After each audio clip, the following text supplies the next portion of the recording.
Ladies and gentlemen, before we begin the service, we ask for those that have a cell phone or pager, if you could turn it to the silent mode.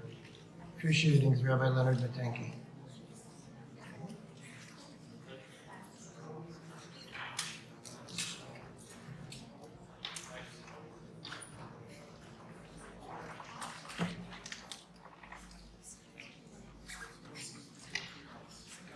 Mizmor LeDavid, Adonai Ro'i Lo Echsar, V'no Desha Yarbitzeni Al Mei Menuchot Yinahalim, Nafshi Yishoveh V'yanchim L'Tzedek L'man Shemo, Gam Yikilech B'geit Tzal Mavet, Lo Ira Raki Atay Madi, Shiftecha Mishamtecha, Hema Yinachamuni, Taroch L'fanai Shulchan Neged Tzorai, V'shanta B'Shem En Roshi Kosi Revaya, Achto b'chesed yirdefu kol yimei chayai, v'shavti b'beit Adonai li'orech yamim.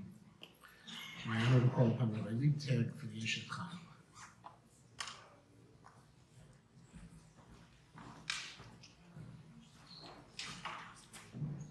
Yeshet Chaim yimtza v'rachok b'bni mechra, v'atach b'alei b'ala v'shalal lo yachzar, v'la'asu tov v'lo ra kol yimei chayah, Tarshat Zimmer Fishtem Atas V'chevetz Kapeha V'yisah Kaniyos Ocher Mimerchak Tali Lachma V'atakem Yolayla V'titein Terla V'yisah V'chok Min Aroseh Zama Sadeva Tikochei Mipri Chapea Natikharem Chagra Me'oz Masnea V'ta'amei Zeroseha Tama Kitov Sachro L'yichro Layla Neiro Yodeh Shulcha V'kishar V'chapea Tamchu V'alech Kava Parsa Lo'ani V'yodeh Shulcha Le'avyon L'sira L'veisa Mishala Kichavesa L'avushanim Marvad Masala Sheish Ve'argaman Lebusha Noda B'Sharim Ba'ala V'Shivto M'Siknei Aretz Sadin Asav Atimkar V'Chagar Nasa Lagnani Oz V'Hadar Lebusha V'Titzchak L'Yom Acharon Pia Pascha V'Chacham V'Saras Chesed Alu Shonat Sofia Lichos Be'isa V'Lechem Atzlus Lo Suchel Kama B'nei V'Yashrua Ba'ala V'Yihalala Ravos Banus Asuchayav At Balis Al Kulana Sheker Hachen V'Hevel Ayofi Isha Yiras Adonai Hitis Halal Tinula Mipriyodea Vihalua B'Sharim Ma'aseh.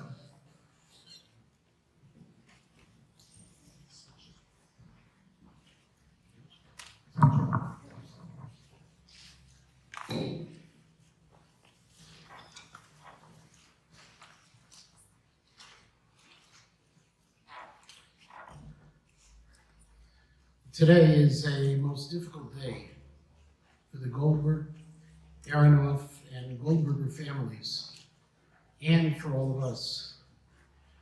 Because today we're participating in a final act of chesed for a woman who was the epitome of chesed, a woman who gave selflessly to others, volunteering for countless causes, a person whose boundless energy was amazing despite her own infirmity, and who we selfishly thought would never leave us. Today we've come together from across our community and around the world to remember and to mourn Mrs. Sonia Goldberg, Sararut Bat Harav Chaim Halevi. Mrs. Goldberg was the matriarch of the family, a pillar of strength and an exemplar of goodness. And in just a few moments, we'll be privileged to hear from members of her family who will share their memories and their lessons. But before that happens, I want to share just two thoughts, both framed by a comment of the late Lubavitcher Rebbe Zatzal, a man who was close to Mrs. Goldberg's family and to whom Mrs. Goldberg had the utmost of respect. The Rebbe's comment is based upon a medrash, which explains the seeming redundancy in the opening words of this week's parasha. Emor laKohanim b'nei Aaron ve'amarta lehem, speak to the Kohanim, the sons of Aaron, and speak to them. Why does the Torah write both Emor ve'amarta? Answer the midrash. La'azir ha'gedolim al ha'ktanim, to urge the adults to teach their children. And yet the Rebbe noted that the word lahazir means not only to urge or to warn, but also means to shine, as in the word zohar. which is what happens, he explained, when a parent lives a life of Torah, sets an example of goodness and refinement, and serves as a role model of what it means to be a Jew. When parents do all of that, their lives project brightness and a radiance from which all can learn. And that was Mrs. Goldberg, because she was the epitome of the Eshet Chayil we just heard a moment ago, not only in her own actions, but also in supporting her husband, Rabbi Goldberg, when he was a Rav, a Hillel director, a teacher, and assistant principal at the academy, and through all of the years of his retirement. And she was also the proudest mother, grandmother, and great-grandmother anyone could be. She knew her children and their children, and she was part of their lives, sharing in smachot, traveling for so many years to Israel to visit and celebrate with them, and appearing at every event for her Chicago grandchildren.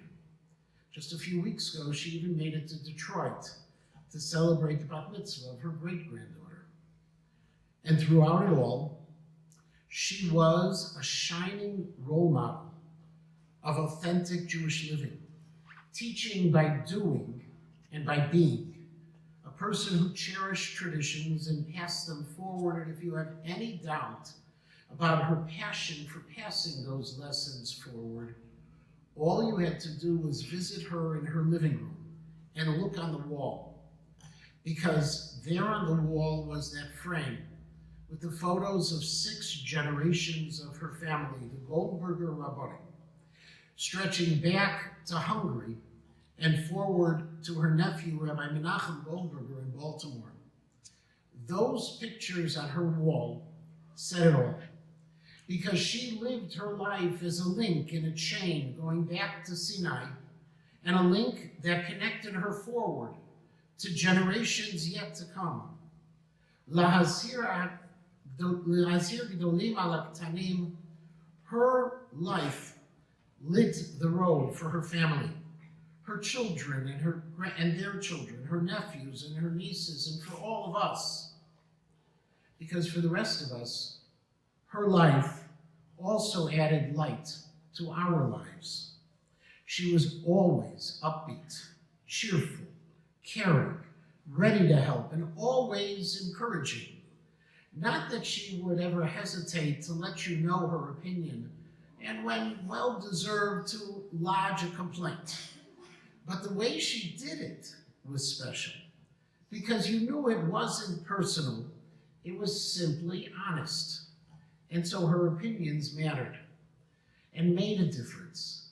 And that's why she was admired, not necessarily as a macherke, but as the quintessential netch. And it seemed as if nothing would ever stop her as she wheeled around with her walker, going everywhere. And until this past November, serving as the driver for her friends, to events, to programs, to shopping. Nothing seemed that could ever stop her. And I believe that's why so many people were always there for Mrs. Goldberg. Her neighbors, her friends, members of this shul, pushing her to shul in the wheelchair, bringing her cookies before Shabbat, inviting her for meals for Shabbat, because Mrs. Goldberg was somebody you wanted to be around.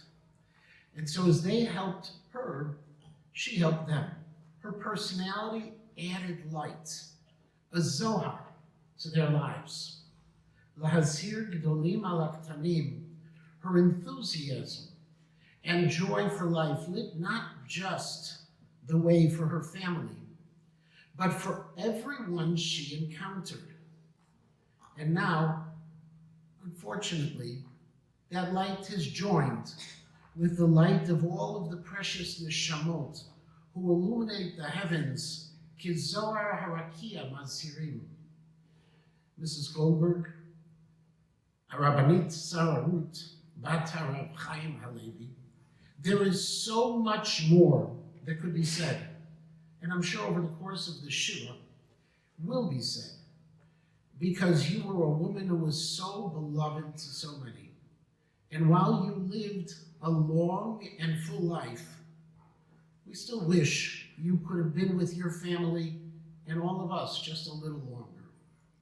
On behalf of our entire shul and everyone here today, I ask your mechila, if we didn't do everything we should have done for you, or if we did something we shouldn't have done, to Henry and Lisa, John and Gila, Devorah and Alan, and to all of your children and grandchildren, and to the extended Goldberg and Goldberger families, words alone cannot heal the wounds of today.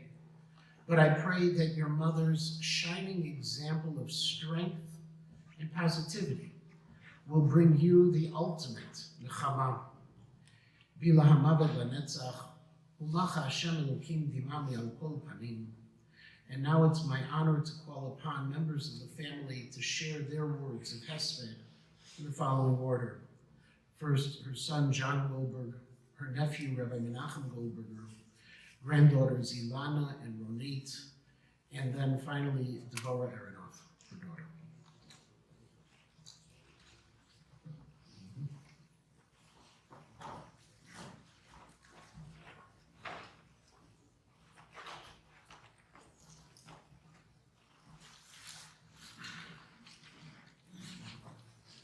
As Rabbi Liptak just read, I will repeat partial. Piha potcha b'chokhmah b'torat chesed al lishona. She opens her mouth with wisdom, and a lesson of kindness is on her tongue. Sophia halichot beita v'lechem atzlut lo tochel. She anticipates the way of her household and partakes not of the bread of laziness. Kama b'banea v'Yeshua ba'ala v'yalel. And myself and Henry and Devorah, we just don't know how we can begin to say her praises. My mother was born in 1928 in New Kensington, Pennsylvania. My grandfather, Alav Shalom, Rabbi Henry Goldberger, was the rabbi of the Agudat Achim congregation. It was my grandma Goldie Alav Shalom alongside him. My dear uncle Daniel Alav Shalom was born a few years earlier. From 1934 to 1944, the family lived in Altoona, Pennsylvania, where again my grandfather and my grandmother served the community of the Agudat Achim congregation. This was my mother's early childhood and her early teen years. And in 1944, the family continued on to Augusta, Georgia, where again my grandfather and grandmother served the congregation, the Hadassah Yeshurun congregation. The reason that I mention this brief history is that I believe that many of Mom's tremendous qualities and attributes that also Rabbi Matenki just mentioned stem from these years of witnessing her parents while raising wonderful children, herself and my dear Uncle Dan.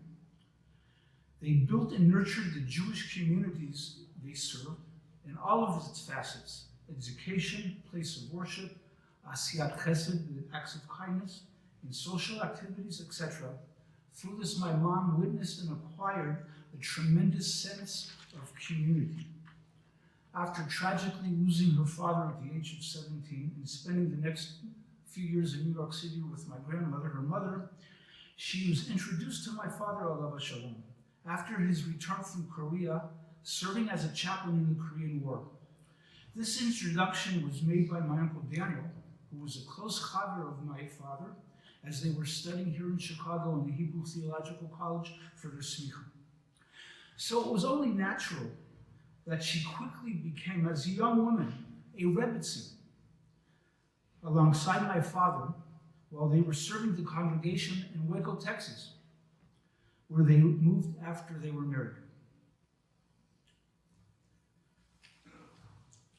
After being 6 years in Waco, the family moved up to State College, Pennsylvania, to the Penn State University, where my mom, by the way, up until now, was a devoted fan of the Pennsylvania State University Nittany Lions. Everybody here should be assured of that. Where she was a role model, a mentor, and a friend, alongside my father at the campus B'nai B'rith Hillel Foundation, where my father was the director. The students adored her. She was beloved and appreciated by students and the townspeople of State College, Jewish and non-Jewish alike. In State College, serving in the Hillel, she organized and orchestrated some very formidable events, not easy in a place called State College, Pennsylvania, in the 1960s, where there was no kosher Jewel or Hungarian around the corner, such as huge Pesach Sidorim that included more than 400 students. Touching people in so many ways, so many special ways that many of you know, friendships that she forged that she made in Waco and in State College, continued and lasted for decades afterwards. She kept in contact with many of these people for a very long time. After 12 years in State College in 1972, we moved to our home on Morse Avenue after my brother Henry trailblazed the path from State College to Chicago, my father returning to Chicago. Henry came as a student to the ICJA. So we rejoined him in Chicago. It's been about 50 years. This summer will be 50 years that my mom has been in her beloved home on the 2900 block of Morse Avenue, continuing all these years to forge close relationships and friendships with so many of her beloved King's congregation, the neighborhood, the street, the many organizations, committees, sisterhoods, the Ark, all these places where she was involved and volunteered. The list is endless. And even her beloved Mahjong gang. Mom had a fantastic love of community and acted accordingly. She forged with so many personal relationships that went deep. As my wife Gila described, she not only made everyone feel special, she made everyone feel that they are special to her. Mom was an amazing, loving mother and loving grandmother to Hanan, Yakila, Talia, Yosef, Rivaya, Asher, Yael, Ilana, Ronit, Rachel, Yair, Zahavit, and Ayelet and their families. How she loved her nieces and nephews and their families. And she was a true friend. She was humble. She was smecha b'chelka. She was happy with her portion. Magadlu masecha Hashem. How glorious are your creations, Lord. She was ohevet habriot. She loved the creations, or at least most of them. Maybe not snakes. All things floral and fauna. And as we witnessed up until recently, she would go out all winter long and all summer long with her little seeds and her little crumbs from the challah and make sure that the squirrels and the rabbits and the birds had what to eat. Her beloved Muffy and all things feline. She persevered in face of adversity, always. She loved to travel, from whether it was a drive around the neighborhood or anything longer. Her countless trips to Israel back and forth. In road trip, as Rabbi Matenki just mentioned, her most recent, only 1 month ago, to her great-granddaughter Ellie's bat mitzvah in Detroit. It was not an easy trip for her, but she was so happy and grateful that she went. She's always most comfortable in a car. Always up on current events. Evening and nightly news, a staple. Until now, both the Tribune and the Sun-Times delivered to her door and read cover to cover every day.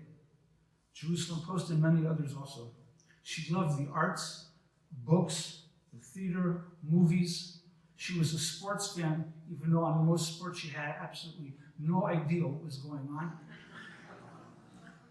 She loved the theater and the movies, and of course, the Mahjong and her game. Exercising and walking. One of my mom's important attributes was her hakarat hatov, her realization of good that she had, that she was extended, her hakarat todah, her sense of gratitude for everything that was in her life. And now, if you forgive me, I'm going to get a little emotional. Some of us in the family living far away. I want to extend, my whole family wants to extend to my mother's neighbors of the 2900 block of Morse and the surroundings. Hakarat hatov and hakarat hatodah, for the endless love and giving that you extended to her, and that she reciprocated in return. She loved you and was so grateful for you as we are. And finally, Rabbi, thank you. May he who blessed our fathers, Avraham, Yitzchak, and Yaakov, bless this holy congregation, Kings, which was her congregation, her community that she loved so much. V'yishlach bracha v'hatzlacha b'chol ma'aseh yedechem. Mom, you gave us all so much love. Rest in peace. You deserve it. Yehi zichrech baruch.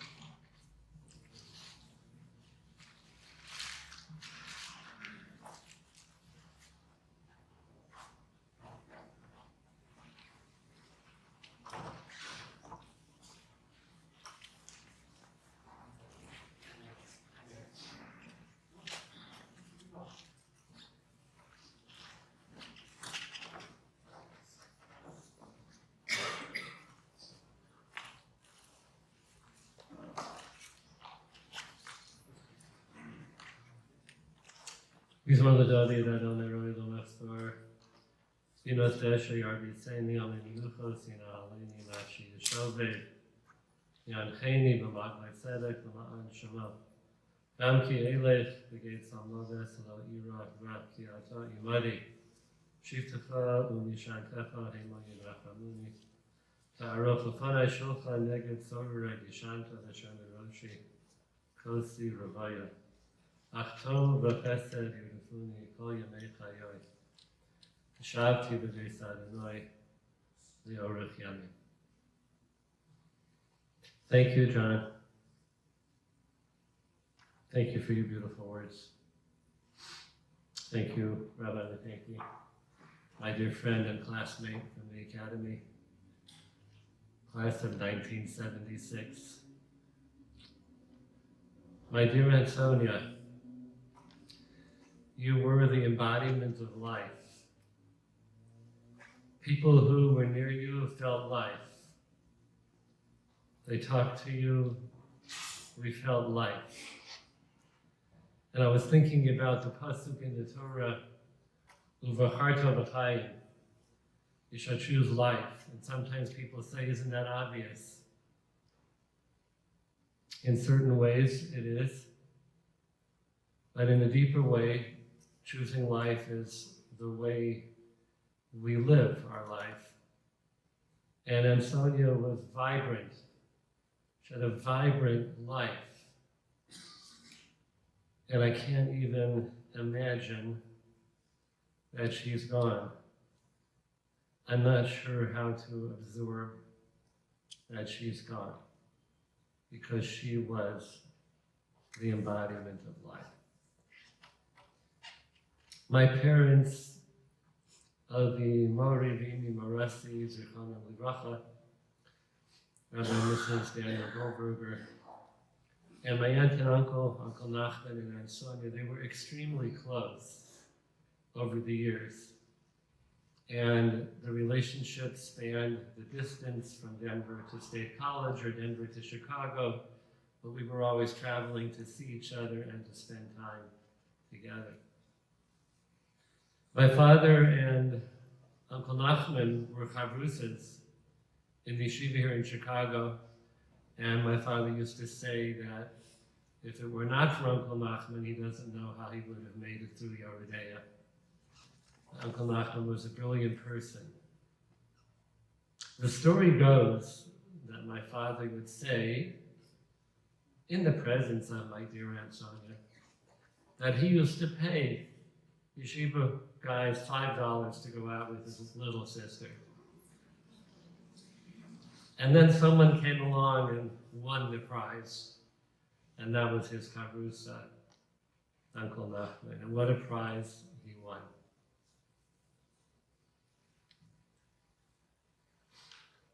Our beautiful Aunt Sonia. I remember Henry, John, and DeVoe, when we used to drive to State College, Pennsylvania, 1174 Williams, I got it right? Okay. And I remember coming down the street and stopping in front of your house, and we were there, my parents and my brothers, Alain Mishal, and my sister, Yivalachai. And we would stop and be greeted by our wonderful aunt and uncle and my cousins. There was a big backyard leading down to the school where we would play endlessly. And those times are etched into my heart. It's beautiful memories. And how Aunt Sonia used to greet us, and she was so happy with us, and her joy was overflowing. Little did I know as a child that that joy and energy and enthusiasm would be part of her life for the rest of many, many decades. It was who she was.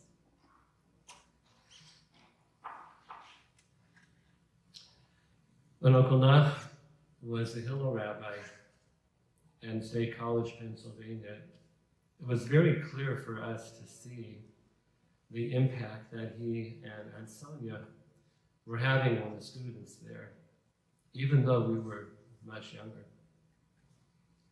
Uncle Nachman was the teacher and he was the rabbi, and he had a great sense of humor. And Aunt Sonia was this warm, welcoming presence. And between the two of them, they made relationships there in State College, Pennsylvania, that lasted a lifetime, literally ad hayom hazeh. They helped Jewish students come into contact with Yiddishkeit and the holiness of Torah and the meaning of Torah. I could say that Aunt Sonia was a people person, but that would not be accurate. She was a super people person with friends and relatives, and she made people feel good. I remember just a few years ago, we were at a restaurant here, my wife and I and Sonia, and she would stop from table to table, table to table, talking to people, and I knew I'm with the Rebbitzin now. This is how Rebbitzins operate. She made everybody feel good, and she taught, and she stopped, and she talked, and she was genuinely happy to be there and to talk to people and to touch base with her friends. And she came from a great lineage of Rabbanim and Rebbitzins. And as was mentioned before, their pictures are on her wall in her living room.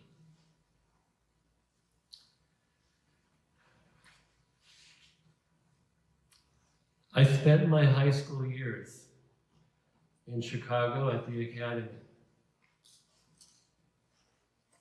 Those were great years. Those were great years in my life and in our lives. And I want to thank my cousins Henry, John, and DeVoe for welcoming me for 3 years into your house. I know that my stellar behavior made it so much easier for you. I didn't always have this long beard. And those were great times, and Uncle Nachman and Sonia, they made me feel part of the family without even having to make me feel part of the family. It just was. It was natural, it was beautiful. And whenever my friends came, some of them who are here today to visit me, they always ended up talking to Aunt Sonia, because they loved Aunt Sonia. And they call her Aunt Sonia. They don't ask me how's Mrs. Goldberg, they say, how's Aunt Sonia? She was like their aunt too. Wonderful years, wonderful friends, wonderful school. And I'm so honored to have lived in your home for those 3 years. And Sonia knew how to show people love. For my dear wife, for my children and my grandchildren. Visiting her was special, and we were fortunate to come see Aunt Sonia last October after the Yom Tovim and spend time with her. And as Rabbi Matenki mentioned, she mastered the walker. The walker was like an extension of her body, and she was just motoring around everywhere she needed to go. No idea how she could see over the dashboard of her car, but somehow she drove like that. Can you see it, Sonia? You can see it. And she was just driving around like she was a person 40 years younger, and all of her meetings and all of her acquaintances and her many years of volunteer work at the Ark and involved with women and with this beautiful shul kins that she loved so much.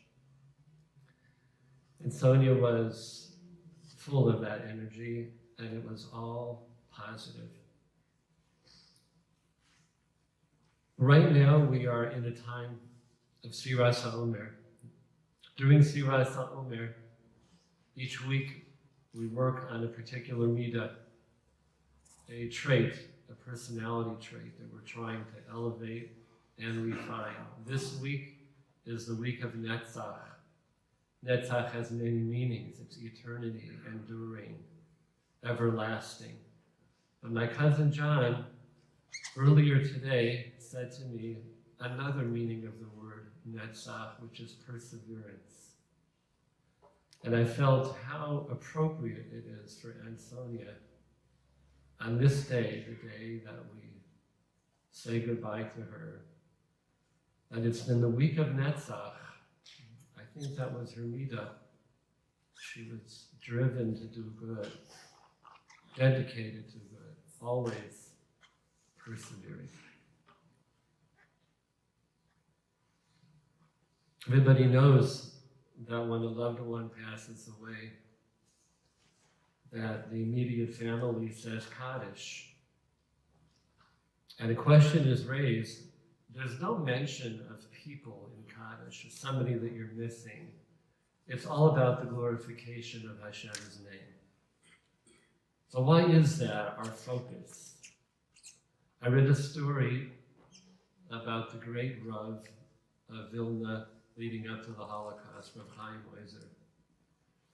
And he saw a young person saying Kaddish for their parent, and he said to them, why is it that we say this prayer, this tefillah? There's no mention of people, it's only mention of God. And he said the reason is this, because a person's life, when they live it well, is a Kiddush Hashem, it's a sanctification of God's name. And therefore, when they leave the world, that sanctification, that Kiddush Hashem, is absent from the world. And Kaddish, therefore, is to fill in that place where we say Yishkadal v'Yishkadesh, making a sanctification of Hashem's name, because now one is absent. And it's upon us to step forward and make that Kiddush Hashem.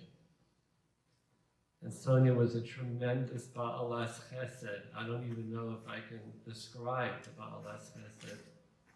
In addition to the love to her own family, which was great, and to the many people and organizations, she was a Ba'alas Chesed.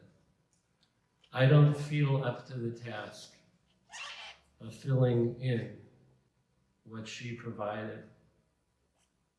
How can you do what she did even into her older and elder years?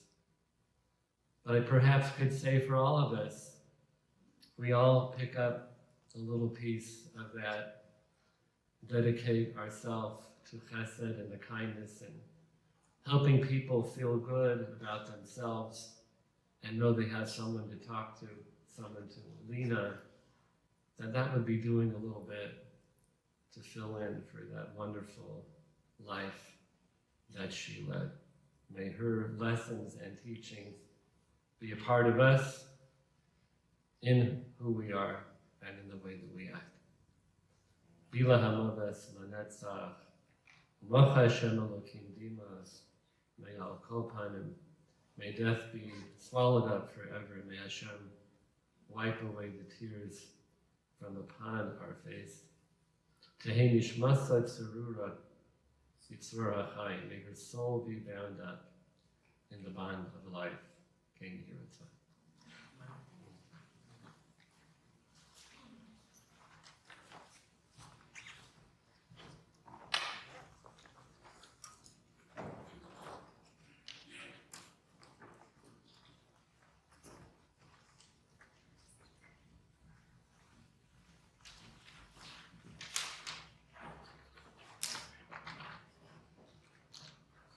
Thank you all for coming today to honor the memory of our Savta.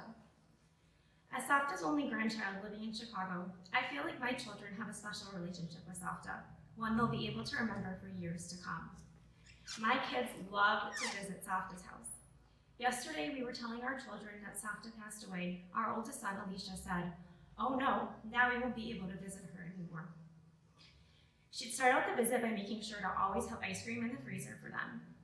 And then they'd go take out a box of toys that are at least 50 years old.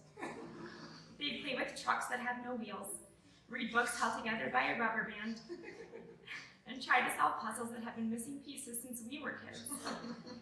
Despite all of that, they think exploring Savta's house is one of the most exciting places, and this box of toys was full of treasures. If too much time passed between our visits, Savta would call me and say her favorite line of, "It's so funny you live in Chicago because I see you as often as I see my grandchildren in Israel." Well, yes, passive aggressive, it always worked. Later that week, we'd come over. Savta truly loved being in the presence of all of the great-grandchildren. Even just this past Pesach, we were able to be together just a few short weeks ago. I always thought it was a blessing in disguise that Savta was so hard of hearing because she had no idea how bad the kids were.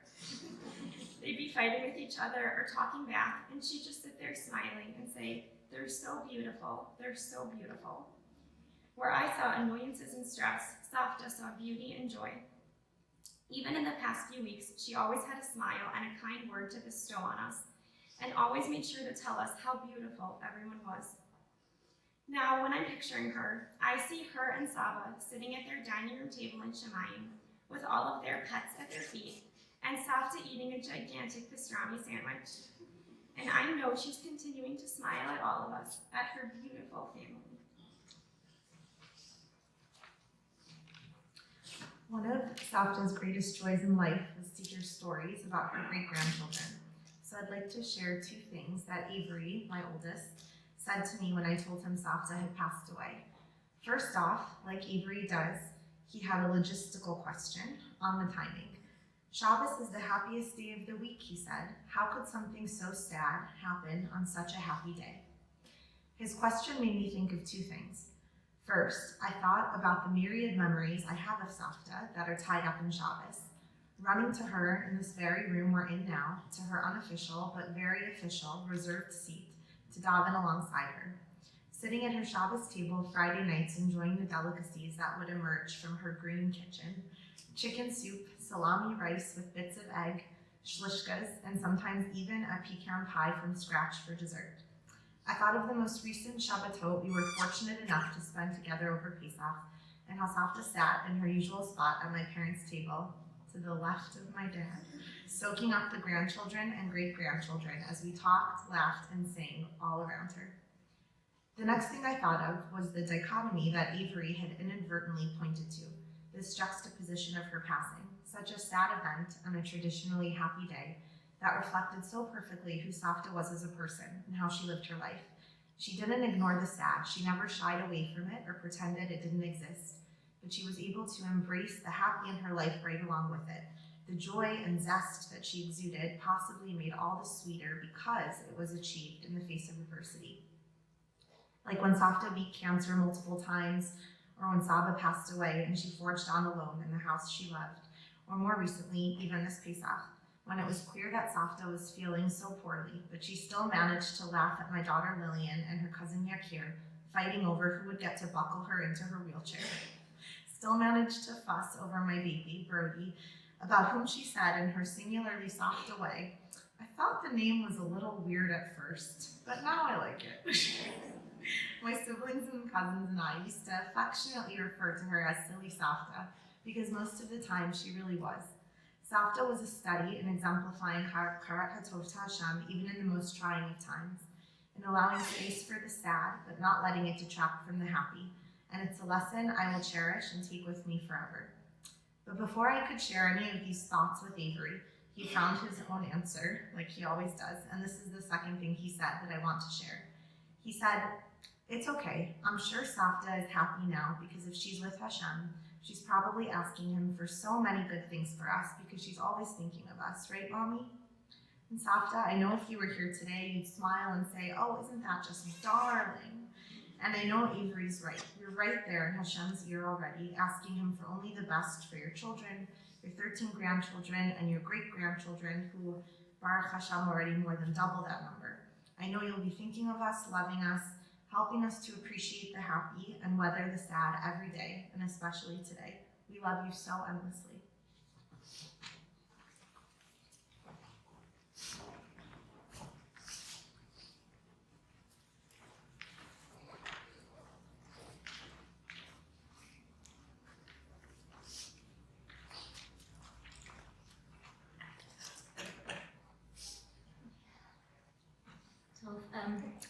Okay, so the first thing I was going to ask Mechila for my mother for something else, because I'm sorry Mom didn't like long funerals and I'm going over the time. But I'm representing especially the Israeli family that couldn't come, so I'm okay. Not long after my mother left us early Shabbat morning, I read in Rabbi Lamb's book about mourning that when you are in the room with the deceased, as I was, quote, "No derogatory remarks about the deceased may be voiced, even though objectively they may be true." Well, as we have been hearing in the past few moments, and as anybody in this room who ever met my dear mother knows, there are literally no derogatory remarks to be said. Born positive, a strong will to live and accept what comes, to look on the bright side, an inspiration to all. That was my mother. The amazing texts and emails that we've been receiving and the way everyone talks about her, absolutely nothing derogatory. And Mom, how the children loved you and adored you, appreciated all of the attention you gave them. We heard about the American grandchildren, but I'll just say raising children in Israel without grandparents nearby was physically hard for me especially. But I was always thankful that they had that they grew up at least knowing that they had two sets of grandparents that adored them and followed every move they made, even if thousands of miles away. I just on a very personal note to my kids in Israel, Hanan Yakirat Yosef, Rabbi Yakirat's here, along with my dear husband Alan, who my mother always called her favorite son-in-law, since she could get away with it. We have barely come to terms with the fact that your other amazing Savta suddenly left us a little over a year ago, and now we are left with a double void and double sadness. I'm sorry, kids, that you have to go through this again so soon. And much was said about my mother's attribute of chesed and only thinking of others. Friday in the hospital, my mother was very weak and uncomfortable and barely talking. Amelda, who was Hashem's gift to my mother, that she came to Mina Shamayim for the last 4 weeks of her life, had an important medical matter to take care of on Thursday. So on Friday morning, when Mom saw her, she pulled her tight, grasped her hand, and said, "Amelda, how was your treatment yesterday?" I stood in awe. I'm sorry, from Israel, I drink water all the time. I stood in awe, wondering how my mom had the energy and clarity to think of somebody else at that moment.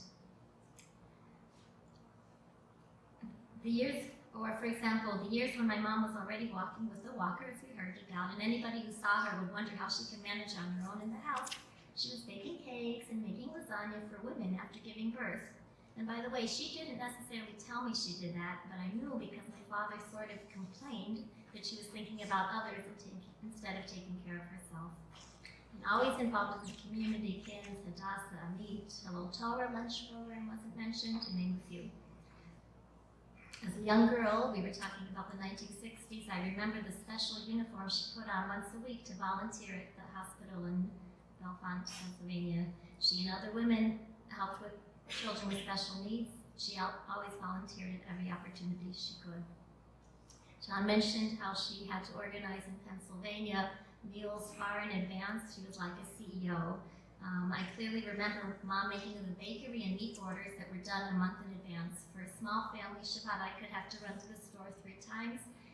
But Mom had to order in May what Hillel would need in June for serving hundreds of students. She was always organized and kept careful notes of how many chocolate chip cookies were needed for Kaddish at Hillel, how many meatballs were served at a weekday meal, and how to serve 400 students at a Seder. My daughter was saying to me earlier how special it was, how Savta Sonia was thankful to Hashem for her blessings, overlooking the harder parts of her life, accepting everything in a good light, and never complaining, never suspicious of people or their intentions, always positive, and making sure that it was a pleasure to talk to and be with. So, Mommy, please do not think that I was ever at peace with myself with my decision to move to Israel. It's very acceptable in the Chicago community and to a certain extent K-Nirabu, but it's never easy in terms of family. And thank you, Mommy and Dad, for making it easier, never complaining about the distance, the trips. And I always felt that they were really the real Zionists in the family, because my brother and I could enjoy being in Israel, but they had to deal with the distance and being far apart.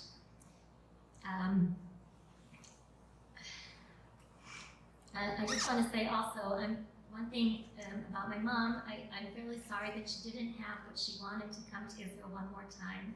Over the last few months, you would wonder if you could make the trip. How I and everyone wished that you could come at least one more time to Israel, to meet several great-grandchildren that have been born since your last visit for Talia's wedding in August 2019, to see the new coffee shops and streets in Modi'in that I wanted to show you, to see the shining blue sky that you love so much. And considering also about my brother and the Hakarat that he mentioned, John and I might have been living in Israel, but the true zchut of living there belongs to Lisa and Henry, who by giving such amazing care, support, and help to our parents for all these years enabled us to live in peace of mind in Israel. And again, like my brother mentioned, to the most amazing, wonderful neighbors and families, Morse Avenue for Shabbat meals, dinners, visits, and so much love. You too, according to my cheshbon, have amazing zchuyot, not only for hachnasat orchim and honoring the elderly, but also for Yishuv Ha'aretz, living in Israel. And same with Deacon's Crowd. I just want to add also, personally, my mother had a very close relationship, I heard, with my Uncle Daniel. And coincidentally, today is his birthday. May 9th was always a very special day for her because it was. And yesterday was the unveiling of my aunt's, Menachem's mother in Denver. And that's something else for Henry, John, and I to grasp now, that my mother was the last of all the aunts and uncles on either side. Her passing for us is like the end of a generation. Mommy, you have had a very, very hard week, and also the last few months have been hard for you, but now you are finally resting with your father, who you had not seen for so many years, your mother and all of your special ancestors and loved ones. Today with Daddy, look after us. Please be Mitzvah Yosha for us. Thank you for being the best mother. May you rest in peace, Mom. You certainly deserve it.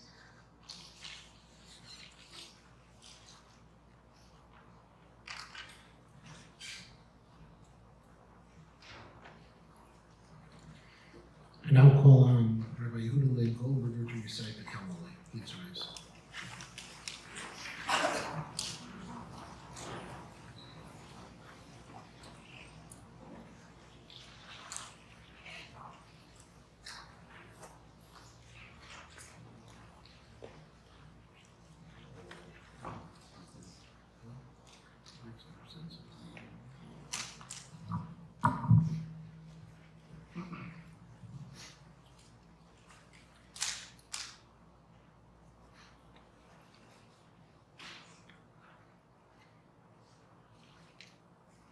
אל מועד רחמים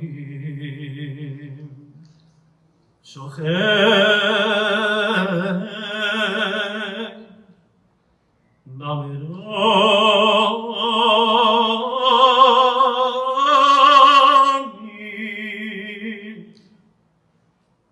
Hametzem menuchon nechono.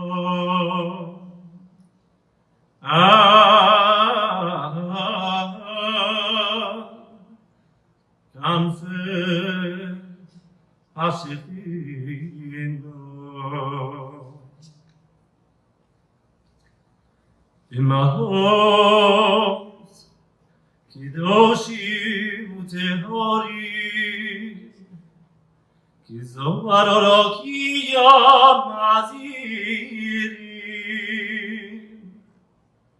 es nishmas sororus pas Rav Chaim Halevi sholechol yolamo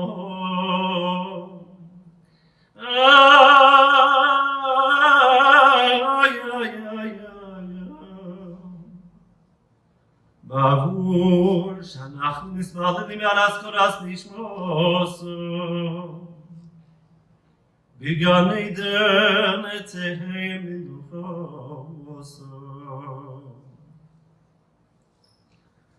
מוחים על רחמים יסירהו בסייסר כי נהפוך לי עולמים ויצור ביצור החיים אס נשמוסו אדוני ונחלוסו ושנוח ושלום על משכבו ונאמר אמן.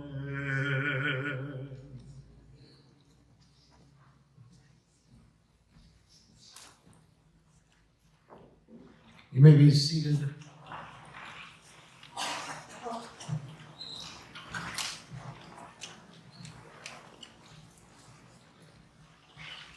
This concludes the funeral here at the shul. The crew will take place at Shalom Memorial Park. For those who are on the Zoom will relink in like 45 minutes at the cemetery. For those who will be driving to the cemetery, we'll be lining up going west on the North Shore. We ask for those who are not going to the cemetery to please leave the area so we can line up the procession. We need to get to the cemetery in a timely manner. The family was sitting Shiva at the Goldberg residence, 2939 West North, Shachar Sunday morning at 7, Sunday at 8, and Mincha Maariv at 7:45 p.m. There are certain times the family has requested to visitors not to come. That information is on the service folder that you received when you arrived. It's also on our website for those that are on the Zoom. The following individuals have been asked to act as pallbearers at the cemetery: Asher Goldberg, Yari Goldberg, Jonas Strumwing, Shlomo Goldberger, Keely Goldberger, Yehuda Leib Goldberger, and Neil Nathan. If we can all rise as the family leaves the sanctuary, and again, if you are not going to the cemetery and parked on our shore, if you can leave the area so the family can enter their vehicles and go to the cemetery.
Shir Lamalot Esainai Larim Me'ayin Yavo Ezri.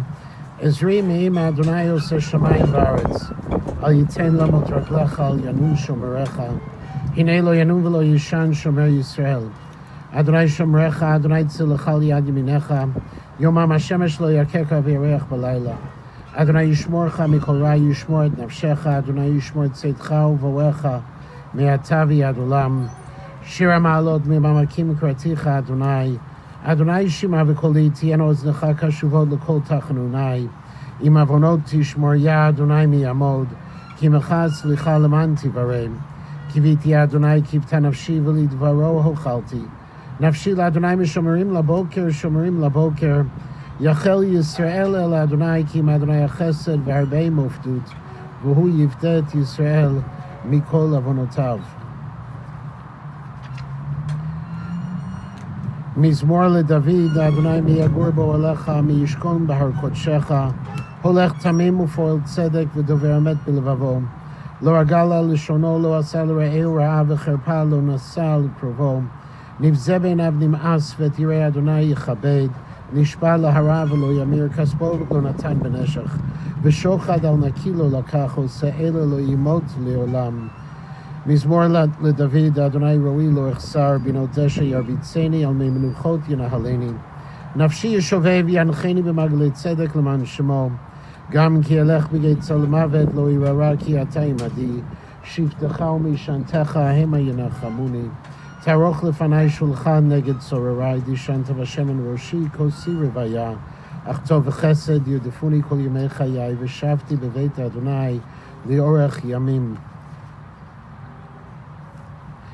Eshet Chayil Miyimtza V'Rachok Mipininim Michram. Batach Ba'alev Ba'ala V'Shalal Lo Yachsar. Gemaltuhu Tov V'Lo Ra Kol Yemei Chaya. Darashav Tzemer U'Fishtim V'Tas V'Chefetz Kapea. Hayatar Koniot Socher Mimerchak Tavi Lachma. V'Takom Bod Laila V'Titan Teref Leveita V'Chok L'Narota.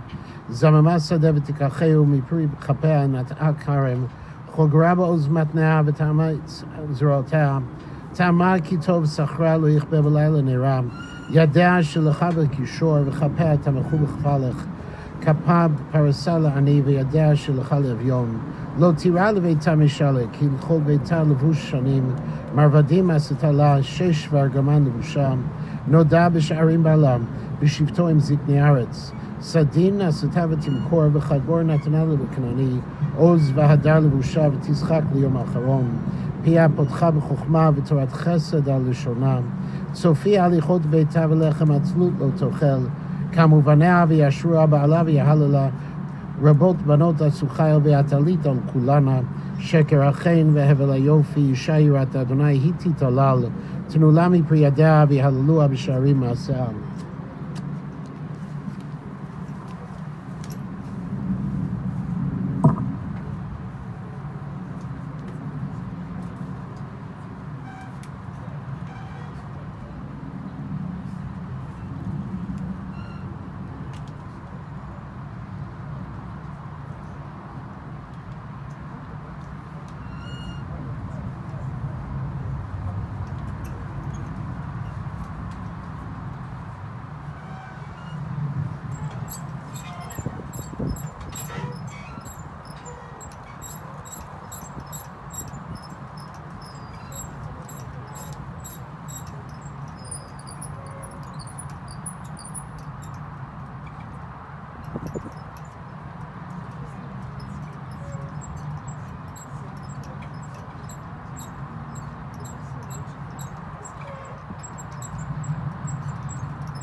Yeah.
Ladies and gentlemen, if we could all come this way and form an aisle way, a shrub, the leading mourners can walk through.